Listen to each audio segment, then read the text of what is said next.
वार्ताकार प्रशांत किशोर ने साधा लालू नीतीश पर निशाना, तो आरजेडी कांग्रेस हम के नेताओं ने किया पलटवार।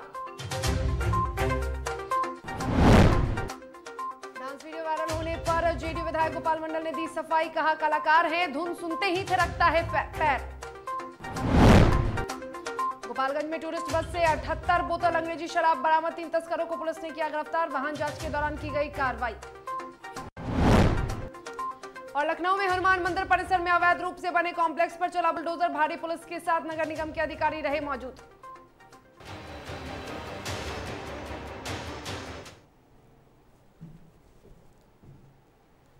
नमस्कार, आप देख रहे हैं DTV भारत और मैं हूं आपके साथ शर्मिला चौहान।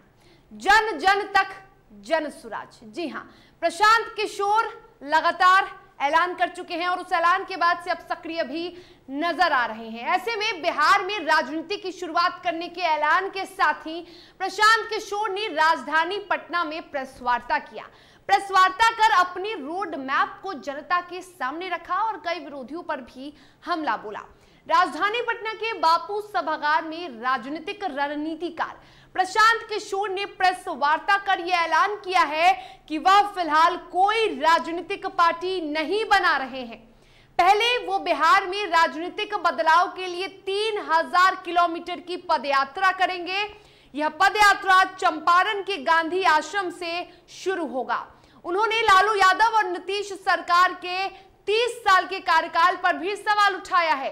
प्रशांत किशोर ने कहा कि बिहार को बदलने के लिए नई सोच और जाति वोटरों के कॉन्सेप्ट को छोड़ना होगा। साथ ही बिहारियों को एकजुट करने की पीके ने बात कही है।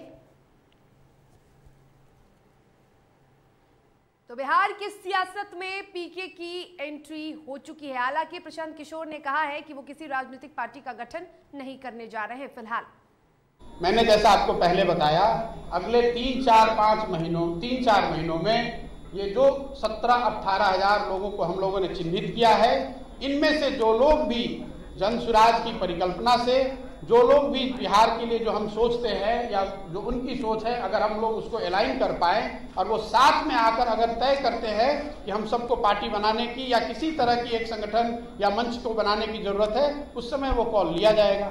बिहार में सबसे ज्यादा वोट आज नरेंद्र मोदी जी को है।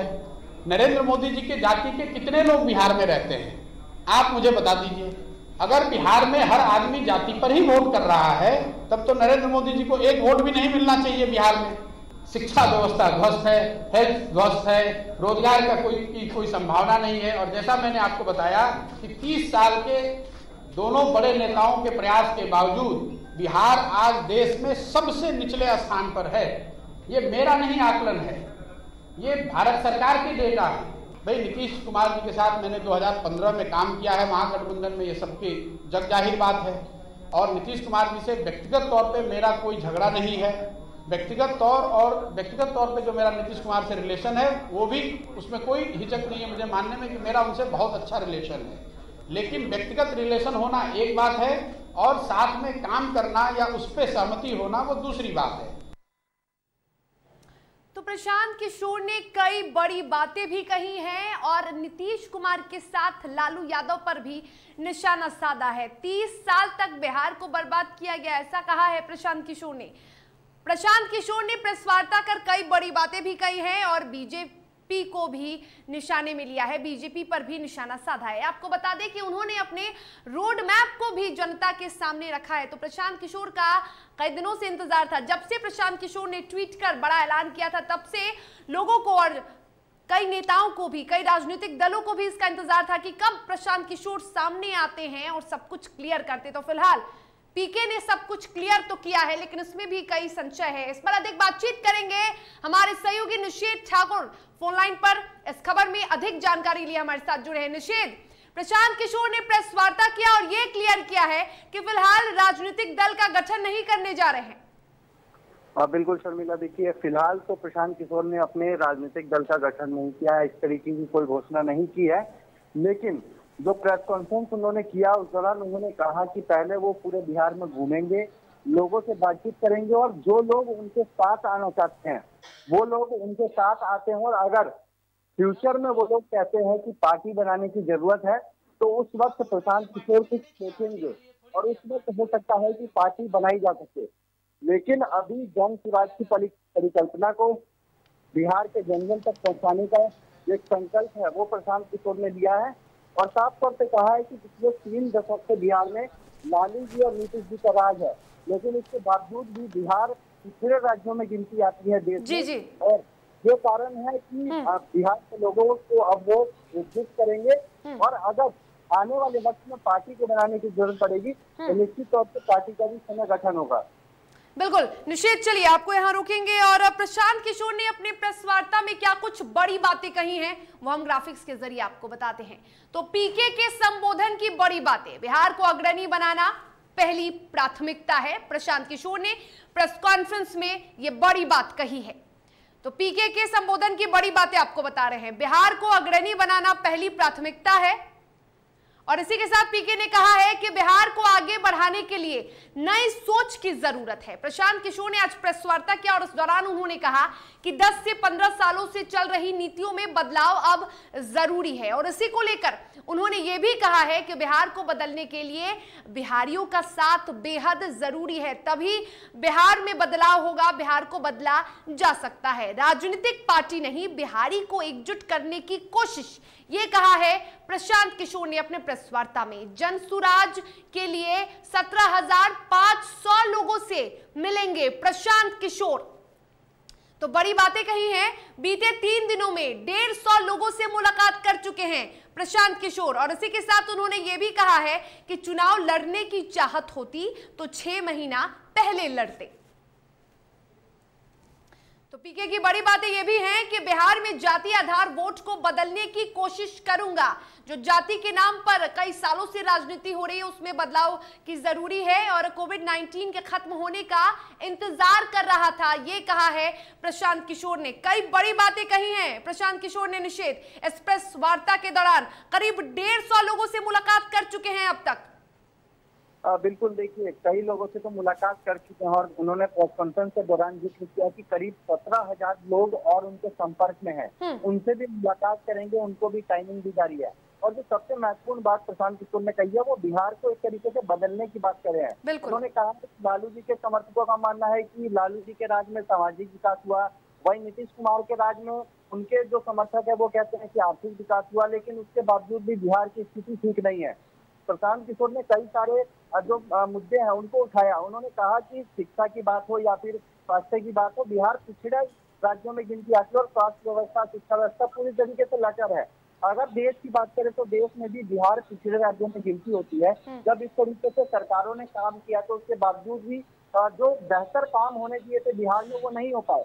और उन्होंने कहा है कि आने वाले अगर 10 वर्षों में बिहार को अग्रणी राज्यों में ले जाना है तो लोगों को अलग हटके सोचना पड़ेगा। निषेध, अभी अगर बात करें बदलाव की तो लगातार वो कह रहे हैं कि बदलाव जरूरी है और करीब 17,000 लोगों से वो मुलाकात करने वाले हैं। क्या उद्देश्य है, क्या मायने हैं इस मुलाकात के?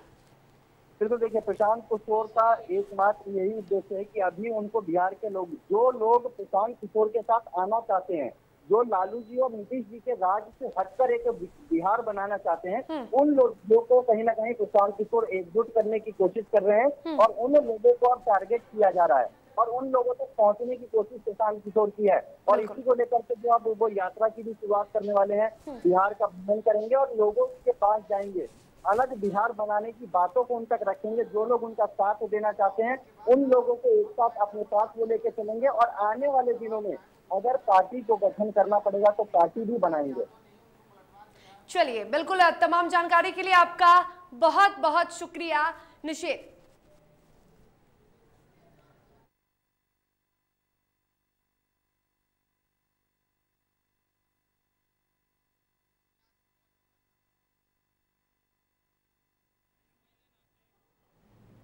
तो एक तरफ जहां प्रशांत किशोर ने प्रेस वार्ता कर यह कहा है कि 30 सालों में बिहार में कुछ नहीं हुआ, तो दूसरी ओर उनके बयान पर अब पलटवार आया है। बिहार के ऊर्जा मंत्री विजेंद्र प्रसाद यादव ने कहा है कि प्रशांत किशोर बिहार के बारे में कुछ नहीं जानते हैं, 30 सालों में कई बदलाव हुए हैं, इसकी जानकारी प्रशांत किशोर को नहीं है।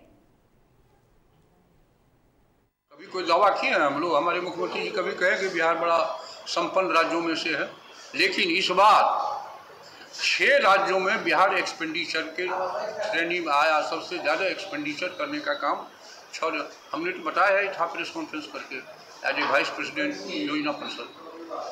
लोकतंत्र में किसी को कोई यात्रा करने से और नाचने से और क्या कहते हैं गाना गाने से रोक देगा क्या? यहाँ तो फिर फ्रीडम है ही, कोई नाम यात्रा करना। कौन पॉलिटिकल आदमी है वो? ठीक है, वो तो विभिन्न राज्यों में विभिन्न पार्टियों के लिए काम को करवे किए हैं, इसके एक्सपर्ट हैं। वो प्रचार का नारा बनाते हैं, नारे के आधार पर वो कोई जीत जाता है तो पूछते हैं कि हम ही जिता दिए, और जहाँ हार गए तो करें, तो कोई रोक रहा है क्या? और अब इस पर पलटवार करने का सिलसिला शुरू हो चुका है। प्रशांत किशोर के प्रेस वार्ता के बाद कई राजनीतिक दलों के नेताओं ने इस पर प्रतिक्रिया दी है। पटना में चुनावी रणनीतिकार प्रशांत किशोर के प्रेस कॉन्फ्रेंस पर कांग्रेस के एमएलसी प्रेमचंद मिश्रा ने भी तंज कसते हुए कहा है कि प्रशांत किशोर जनता के समस्याओं को लेकर संघर्ष करे, चारों तरफ घूमने वाले का बिहार में कोई भविष्य नहीं है। वहीं प्रेमचंद मिश्रा ने लाउडस्पीकर मुद्दे को लेकर भी प्रतिक्रिया दी है। मानना है कि प्रशांत किशोर या किसी अन्य व्यक्ति को जो राजनीतिक तौर पर सक्रिय होना चाहता है उसे अपनी सैद्धांतिक निष्ठा निश्चित तौर पर बनानी चाहिए। जो लोग लगातार विभिन्न पार्टियों के लिए काम करते रहे, विभिन्न पार्टियों की विचारधारा का प्रचार प्रसार करते रहे, उन लोगों के लिए और भी आवश्यक है कि वो अपनी निष्ठा कहीं न कहीं किसी सिद्धांत के प्रति स्थिर करें। जो स्थिर सैद्धांतिक आधार पर काम करेगा उसी का बिहार में भविष्य है। तो ये कांग्रेस के नज़र में ये गैर जरूरी मुद्दे हैं। किसी भी धर्म और धार्मिक स्थलों पर जो परंपरा चली आ रही है वो चलते रहना चाहिए। इसमें किसी भी सरकार को यह हक नहीं है कि आप उसमें दखलंदाजी करें या उस पर रोक लगाएं। और अब कांग्रेस के बाद राजद ने भी तंज कसा है प्रशांत किशोर पर। आरजेडी के प्रवक्ता मृत्युंजय तिवारी ने कहा कि जनता के बीच ऐसे लोग जा रहे हैं, जनता को इससे कोई फर्क नहीं पड़ने वाला है। कई लोगों ने अब तक जनता से मुलाकात की है, जनता ने लेकिन सिर्फ और सिर्फ तेजस्वी यादव के मॉडल को पसंद किया है। प्रशांत किशोर पर राजद कोई नोटिस नहीं लेती है। भाई बिहार में नहीं विकास हुआ था, जिसके कौन सलाहकार थे, क्या थे, सरकार के अंग थे, किसी पार्टी में थे। अब ये सब चीज पर हमको कोई कुछ नहीं कहना है, हमारी पार्टी इस पर कोई नोटिस नहीं लेती। चलिए, और अब आरजेडी के बाद हमने भी प्रतिक्रिया दी है। प्रशांत किशोर के प्रेस कॉन्फ्रेंस पर हम के प्रधान महासचिव डॉक्टर दानिश रिजवान ने कहा कि ये लोग पैसे और सत्ता के लिए कुछ भी कर सकते हैं और ऐसे लोगों को बिहार की जनता सबक सिखलाती है। उन्होंने कहा कि सीएम के कार्यों को लेकर प्रशांत सवाल पूछेंगे तो जनता उनसे ही सवाल पूछेगी। मैनेजमेंट के नाम पर प्रशांत किशोर जी ने बिहार की सियासत में खुद को स्टेबल करने की कोशिश करी। बिहार विधानसभा के चुनाव के वक्त 2015 में हर तरफ माननीय मुख्यमंत्री नीतीश कुमार जी की विकास की गाथा गाया करते थे, कहते थे विकास का मतलब नीतीश कुमार जी होता है। और अब उनकी जब खुद की राजनीतिक महत्वाकांक्षा जागी है तो बिहार के विकास पर माननीय मुख्यमंत्री नीतीश कुमार जी के कामकाज पर सवाल उठा रहे हैं। ये लोग सत्ता के लिए कहीं जा सकते हैं, कुछ भी कर सकते हैं। हम कलाकार हैं। भागलपुर के नवगछिया में एक विवाह समारोह के दौरान गोपालपुर के जेडीयू के विधायक गोपाल मंडल डांस करते नजर आए थे, जिसका वीडियो वायरल होने के बाद विधायक जी ने सफाई पेश की है। उन्होंने कहा कि वो शुरू से ही कलाकार हैं और जब कोई अच्छा धुन बजता है तो उनका पैर और मन अपने आप थिड़कने लगता है। साथ ही उन्होंने कहा कि यदि किसी लड़की के साथ वो डांस कर रहे होते तो ये गलत होता। पर्दे पर का कलाकार आदमी है। कुणाल जी बैठे हुए बगल में, हम कुणाल जी खगड़िया वाली भोजे बनाए थे। हम आज से संगीत का प्रेमी नहीं है, तो जहाँ धुन बढ़िया देखते तो हम डांस करना शुरू कर देते हैं। इसको बीमारी कहिए, लाचारी कहिए, जो व्यवस्था कहिए, तो पर्दे पर का हम कलाकार हैं। कब थमेगा कारोबार? जी हाँ, बालू का अवैध धंधा आखिर कब थमेगा? खबर रोहतास से है। जिले में तमाम कोशिशों के बाद भी बालू का अवैध धंधा थमने का नाम नहीं ले रहा है। बालू की अवैध खनन, परिवहन और बिक्री पर रोक लगाने के लिए प्रशासन द्वारा लगातार कार्रवाई की जा रही है, परंतु बालू तस्कर अपनी हरकतों से बाज नहीं आ रहे हैं। यहां रोक के बाद भी सोन नदी से बालू का अवैध खनन जारी है। दरअसल तिलौथू थाना क्षेत्र के मीर सराय के पास बालूघाट से पुलिस प्रशासन से मिली भगत के बाद रात 1 बजे से सुबह 5 बजे तक बालू की अवैध उठाव जारी है, जिसका वीडियो वायरल हो रहा है। वहीं एक ऑडियो के मुताबिक ये दावा किया जा रहा है कि प्रति ट्रैक्टर 50 रुपए स्थानीय थाना पुलिस को देना पड़ता है। हालांकि डीटीवी भारत इस ऑडियो की पुष्टि नहीं करता है। कौन हो जी? ड्राइवर हैं। अच्छा, तुम लोग बालू कहाँ से ढोते हो? मीरा सराय घाट से। मीरा सराय घाट कहाँ पे? ये राधा संता कॉलेज के पास पीछे। अच्छा, राधा संता कॉलेज के पीछे से? हाँ, पीछे से निकाल लेते हैं। कोई दिक्कत उक्कत नहीं होता है जी? प्रशासन पुलिस कोई दिक्कत नहीं करता है? कोई दिक्कत ना, सब प्रशासन थाना में सब सेटिंग है। इंस्पेक्टर को दे देते हैं 50 रुपया, तिलौथू थाना में दे देते हैं 150 रुपया। अच्छा, सब महीने से सब प्रशासन ही मेरा काम करवा देता है, कोई दिक्कत नहीं है ना? हाँ। तब दिन भर में टिप मार देते हैं? 35-40 टिप मारिए देते हैं। 35-40 टिप? हाँ। और कितना बजे से कितना बजे तक मारते होंगे जी? 1-2 बजे से लेकर 5-6 बजे तक। दिन में ना रात में? रात में? हाँ, रात में निपटा देते हैं। जो 1-2 बजे से स्टार्ट करते हैं। अच्छा। सुबह 5-6 बजे तक निपटा देते हैं। अच्छा, रात में करते हैं ना? और कोई दिक्कत नहीं होता है? तो कोई दिक्कत नहीं सर, सब प्रशासन शासन सब हम लोग का साथ देता है सब। चलिए इस खबर पर अधिक बातचीत करेंगे। हमारे साथ हमारे सहयोगी रोहतास से अश्विनी पांडे जुड़े। अश्विनी, रोक के बावजूद भी बालू का अवैध खनन लगातार जारी है, कार्रवाई क्यों नहीं हो रही है?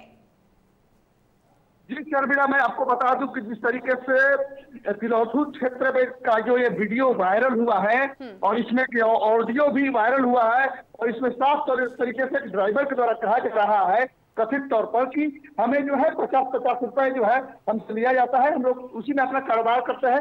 देखिए, इस मसला कई बार अधिकारियों द्वारा कार्रवाई की गई, लेकिन अभी भी जो भी पुलिसकर्मी है जो कथित रूप से वीडियो वायरल हो रहा है उस पर अभी कोई कार्रवाई सुधारने का नाम नहीं ले रहे। कार्रवाई होती है फिर भी उनमें कोई खौफ नहीं है। जी शर्मिला, बिल्कुल, कार्रवाई होती है लेकिन खौफ नहीं है। खौफ तो तब होगी अश्विनी जब सख्ती बढ़ती जाएगी। जब सख्ती ही नहीं बढ़ती जा रही है तो फिर खौफ किस बात का होगा? हालांकि एक ऑडियो वायरल हो रहा है बड़ी तेजी से, क्या इस ऑडियो को संज्ञान में लिया है प्रशासन ने? जी अभी तक तो कोई संज्ञान की बात तो सामने नहीं आ रही है, लेकिन ये एक चर्चा का विषय बना हुआ है। जिस तरीके से तिलौथू प्रखंड क्षेत्र के जो घाट है, बालूघाट के मीर सराय जो घाट है, वहां से जो रात्रि 1 बजे से लेकर के सुबह के 5 बजे तक जो अवैध का बालू का जो है कारोबार हो रहा है, इसमें कहीं ना कहीं प्रशासन पर जो है लोगों में जो है प्रशासन पर आरोप लगते नजर आ रहे हैं। अभी भी कोई कार्रवाई नहीं हो रही है। बिल्कुल, तमाम जानकारी के लिए आपका बहुत शुक्रिया अश्विनी।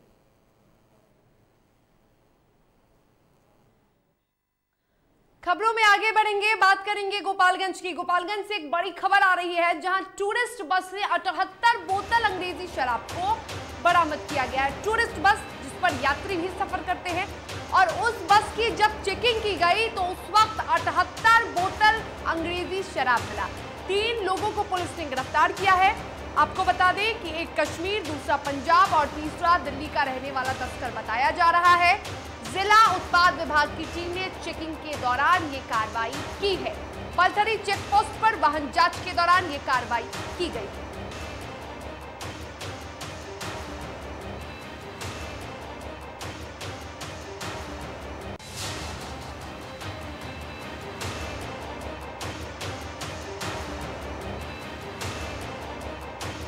बरामद किया गया है।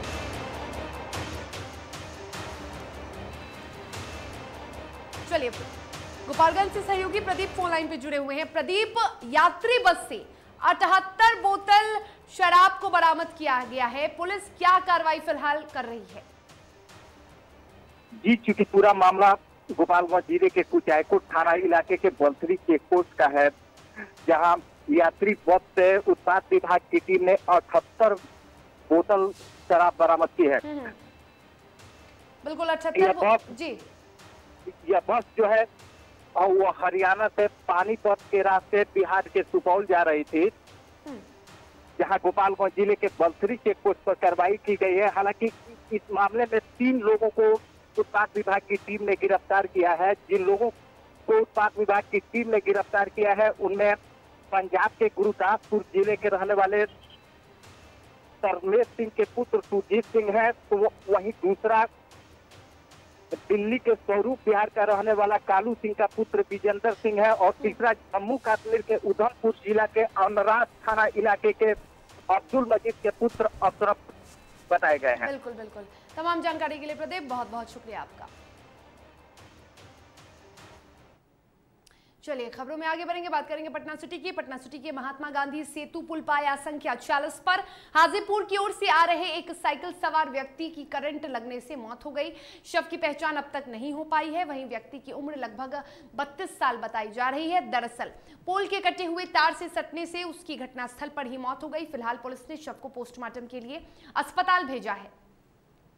पाया संख्या 46 पर एक व्यक्ति की करंट लगने से मौत हो गई है, जिसका लाश हम लोग लिया है पोस्टमार्टम के लिए एनएमसीएच। तो क्या कहाँ से करने वाले कहाँ से आ रहे थे, कुछ स्पष्ट? और अभी कुछ स्पष्ट नहीं हुआ। इसका हाथ पर लखन राम लिखा हुआ है और इसके अलावा पॉकेट वॉकेट में कहीं कुछ नहीं मिला है, कुछ ट्रेस नहीं मिला है। तो क्या जवान लड़का है कि मरीज? ये जवान लड़का है, उम्र करीब 32 वर्ष का लग रहा है। पटना सिटी के 4 लेन हाईवे पर अपराधी एक बड़ी घटना को अंजाम देने की कोशिश में थे, लेकिन उनकी सारी मंशा धड़ी की धड़ी रह गई। मामला दीदारगंज थाना क्षेत्र की है, जहां मधुसूदन प्रसाद को 2 मोटरसाइकिल पर सवार अपराधियों ने उनके पास आकर हत्या की नीयत से गोली चला दी। गोली उनके गर्दन के पास से निकल गई, लेकिन अपराधियों ने फिर से गोलियों की बौछार की, लेकिन किसी तरह पीड़ित भागकर अपनी जान बचाने में सफल रहा। फायरिंग के बाद से हमलावर फरार हैं। पीड़ित थाने में पहुंचकर एफआईआर करने के लिए आवेदन दे चुका है। फिलहाल पीड़ित प्राथमिक अस्पताल में इलाजरत है। 2 मोटरसाइकिल से सुकुलपुर की ओर से लोग आए और वहां रोक करके गोली चलाना चालू कर दी, जिसमें एक गोली लगा, एक गोली चला तो हम भागना स्टार्ट किए। उस पर 5 गोली ताबड़तोड़ चलाना ऐसे किया, जिसमें हमको पहले गोली लग चुका है। हम लोग भिंडी तोड़ रहे थे सब्जी खेत में, तो हम लोग सोचे कि ये टायर उड़ा 4 लाइन पर, तो फिर दूसरा कोई बोला कि जब गोली चल गया 4 लाइन पर, तो वही हमने दौड़ा लाइन किया 4 लाइन पर। और बगहा के शास्त्री नगर मोहल्ले के वार्ड संख्या 26 में पड़ोसी की पिटाई से एक बुजुर्ग की मौत हो गई। दरअसल पोता 1 महीने पहले पड़ोस के ही एक लड़की को लेकर फरार हो गया था, जिसके बाद गुस्साए परिजनों ने प्रेम प्रसंग के रंजिश में दादा की पिटाई कर दी, जिसमें दादा की मौत हो गई। मृतक का पोता ओम प्रकाश सहनी और हत्या के आरोपी की पुत्री के बीच प्रेम प्रसंग चल रहा था, जिसके बाद दोनों परिवारों में रंजिश बढ़ी और इसी पोते के प्रेम की कीमत दादा को अपनी जान देकर चुकानी पड़ी। मुजफ्फरपुर में चमकी बुखार पर नियंत्रण और बचाव को लेकर समाहरणालय परिसर में कई डिजिटल वाहन को रवाना किया गया है। डीएम प्रणव कुमार ने हरी झंडी दिखाकर वाहनों को रवाना किया। साथ ही एसडीओ पूर्वी ज्ञान प्रकाश वाहन में खुद बैठकर प्रचार प्रसार किए। एईएस चमकी बुखार से कैसे बचिए, इसे लेकर डिजिटल रथ के माध्यम से लोगों के बीच जांचा कर प्रभावित क्षेत्रों में चमकी बुखार से बचाव को लेकर प्रचार प्रसार किया जा रहा है।